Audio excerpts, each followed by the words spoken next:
अभी अकरम साहब, कमर दिलशाद साहब की बात भी आपने सुनी होगी। वो तो बड़े पूरे एतमाद हैं कि जी ये हतमी तारीख है 11 फरवरी जिसका ऐलान कर दिया गया है, हालांकि अभी बाकायदा कोई शेड्यूल अनाउंस तो नहीं हुआ। देखिए, कमर दिलशाद साहब जो आर्गूमेंट ले रहे हैं वो इलेक्शन कमीशन का ही आर्गूमेंट है। इलेक्शन कमीशन का ख्याल है कि उसकी पावर जो है वो बिल्कुल लामुतनाही है। ये तो पाकिस्तान के दस्तूर में कभी ना लिखा है, ना कभी दुनिया की कानूनी तारीख में देखा गया है कि चेक्स एंड बैलेंस होते हैं, कि कोई इदारा अपने इख्तियार पे तो इसरार कर रहा है लेकिन ये कह रहा है कि उसके ऊपर चेक कोई नहीं है। ये तो एक अजीब गरीब कानूनी दलील है जो मानी तो नहीं जा सकती। तो फिर मैं इसीलिए अर्ज कर रहा था ना कि इलेक्शन कमीशन का अगर ख्याल मान लिया जाए तो फिर तो पाकिस्तान में इलेक्शन कमीशन की आमरीत का ऐलान कर देना चाहिए कि जो चीफ इलेक्शन कमिश्नर होगा दरअसल वजीर आजम, वज़राए आला सारे के सारे उसके मातहत होंगे। तो फिर ये ऐलान कर दे और उसके बाद फिर वो एक गाइडिंग प्रिंसिपल के तौर पर चलता रहे। बात यह है कि पाकिस्तान के दस्तूर का हम इसकी कानूनी बहसों में पड़े हुए हैं। अब ये कानूनी से ज्यादा दस्तूरी बहस बन चुकी है। अब अदालत ने इसका फैसला करना है। अदालत के सामने सवाल ये है कि पाकिस्तान के दस्तूर की अहम तरीन शिकें जिनके ऊपर कोई भी दुनिया का जमहूरी दस्तूर जो है उसकी बुनियादें रखी जाती हैं, वो अवाम की मर्जी होती है। अवाम की मर्जी को नजरअंदाज किया जा रहा है, ये अदालत के सामने सवाल है। अब अदालत ने न सिर्फ इस सवाल का जायजा लेना है बल्कि उसके साथ साथ पहले इस बात का भी जायजा लेना है कि इलेक्शन कमीशन जो है वो पहले क्यों नहीं काम कर रहा था। अगर हम कमर दिलशाद साहब की बात मान लें तो फिर सुप्रीम कोर्ट को ये भी बताना चाहिए कि जनाब हाँ, जो उमर अता बंदयाल साहब थे उन्होंने दस्तूर की दुरुस्त तशरीह नहीं की थी, उन्होंने अपने इख्तियारात से तजावुज किया था। वो जो सुप्रीम कोर्ट है उसको वो इस बात की मजाज नहीं है। अगर इस आर्गूमेंट को मान लिया जाए तो फिर आज सुप्रीम कोर्ट इस बात की मजाज कैसे होगी। ये एक कॉम्प्लेक्स सूरत हाल है और ये कॉम्प्लेक्स सूरत हाल, ये जो दलदल है ये पाकिस्तान में पीडीएम की यानी पाकिस्तान मुस्लिम लीग नून, पाकिस्तान पीपल्स पार्टी और हजरत मौलाना फजल रहमान मद्दसल्लाहु अलैहि की फैलाई हुई है। और इस दलदल में हम गहरे से गहरे धंसते चले जा रहे हैं। अब सुप्रीम कोर्ट हमारा हाथ पकड़े, हम तो हर आगे बढ़ने वाले हाथ को पाकिस्तान का दस्तूर कहेगा कि जनाब हाँ जी, मुझे इस दलदल से निकालें और मुझ पर अमल दरामद करें। हम इसी तरह पाकिस्तान के अवाम को आगे लेके जा सकते हैं।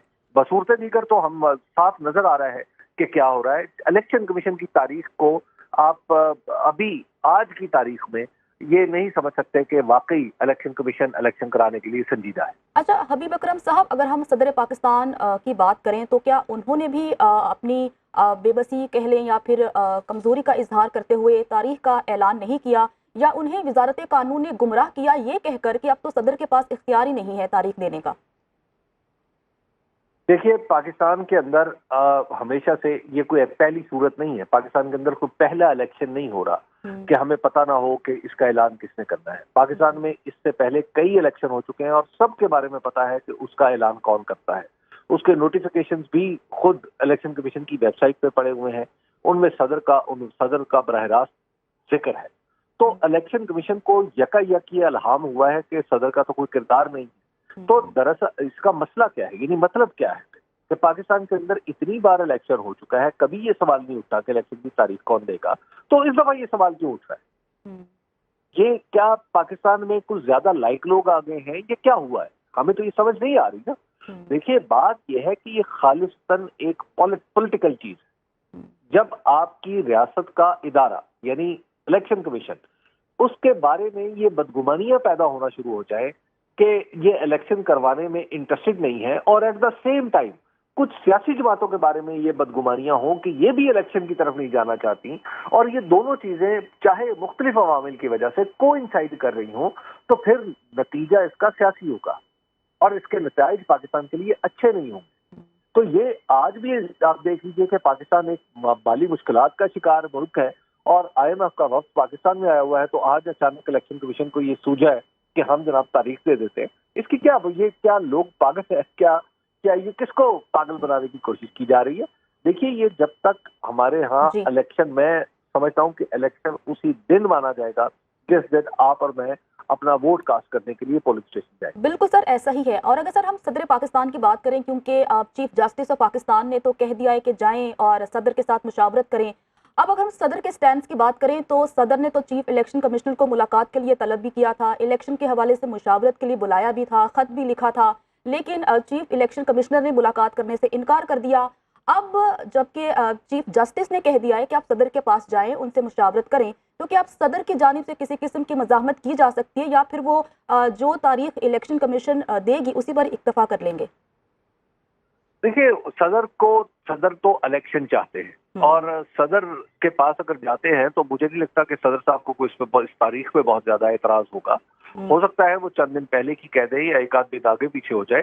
اہم بات تو یہ ہے کہ صدر کے ساتھ مشاورت پہلے ہونی چاہیے۔ اب سپریم کورٹ کے حکم کے اوپر الیکشن کمیشن کیا کرے گا؟ جا کے صدر کو بتائے گا کہ صدر مملکت ہم نے 11 تاریخ رکھی ہے، ہم یہ سمجھتے ہیں کہ ہمارا اختیار ہے، لیکن سپریم کورٹ کے کہنے پہ ہم آپ کی خدمت میں پیش ہوئے ہیں، تو اب آپ بتائیں کیا کرنا ہے؟ اور جا کے کہیں گے کہ جناب ہم تو صدر سے مشاورت بے مانی رہی ہے، لہٰذا ہم اپنی تاریخ پہ قائم ہیں۔ یہ تو ایک ریڈیکیول کرنے والی بات ہے۔ یہ جو الیکشن کمیشن کا طرز عمل ہے، میں سمجھتا ہوں کہ اس نے ریاستی نظم کو بہت بڑا دھچکا پہنچایا ہے، خاص طور پر جب چیف الیکشن کمشنر نے صدر سے ملاقات نہ کرنے کا فیصلہ کیا اور باقاعدہ طور پر انہیں خط لکھ دیا۔ تو یہ تو ایک ایسا طرز عمل ہے جس نے پاکستان کے ریاستی نظم کو خطرے میں ڈال دیا ہے، اور چیف جسٹس جو قاضی فائز عیسیٰ ہیں، انہوں نے میرا خیال ہے کہ اسی چیز کو مد نظر رکھا ہے کہ چونکہ ریاستی نظم خطرے میں پڑ چکا ہے، ریاستی ڈھانچہ خطرے میں پڑا ہوا ہے، اس لیے انہوں نے الیکشن کمیشن کو کہا ہے کہ آپ جائیں اور صدر کے پاس ضرور جائیں۔ تب انہوں نے کہا ہے، تو یہ ہمارے ریاستی نظم کو بچانے کی کوشش کی جا رہی ہے۔ الیکشن کا، اس سے الیکشن کی تاریخ کا شاید لینا دینا اتنا زیادہ نہیں۔ باخبر رہیے ہر جگہ ہر وقت بر وقت۔ ابھی سنو نیوز کا یوٹیوب چینل سبسکرائب کریں اور بیل آئیکن پر کلک کریں اور جانیے ملکی اور غیر ملکی حالات و واقعات یقین کے ساتھ۔